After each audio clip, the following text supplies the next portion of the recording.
Paraiso, Spanish and Portuguese po talaga na word ang paraiso mga customers, which is ginagamit natin sa Tagalog. Nagmula ito sa Latin word na paradisus, ibig sabihin ay paradise, or sa Biblia po kasing kahulugan po ito ng heaven or langit. Avindan, related ito sa Sanskrit name na Avinandan, ibig sabihin ay congratulations, greetings, or joyful reception. Danal, related ito sa Gaelic name na Donchad, ibig sabihin po ay brown warrior or brown-haired chief.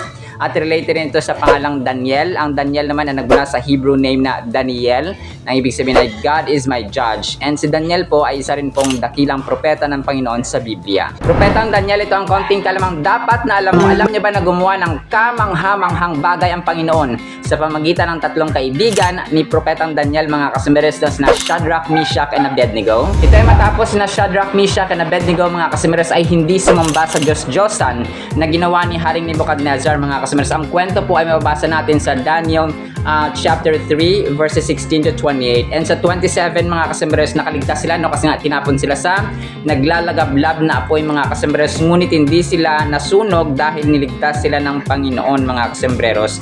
Sa 27, sabi dito, mga kasembreros, o sa 26, mga kasembreros, sabi niya dito, nung naligtas na, no, si Shadrach, Meshach, and Abednego, sabi ni King Nebuchadnezzar dito sa verse 26 ng chapter 3, Daniel, then Nebuchadnezzar went near the mouth of the burning fiery furnace, yung sa pugon nga ng apoy, and spoke, saying, Shadrach, Meshach, and Abednego, servants of the Most High God, come out and come here.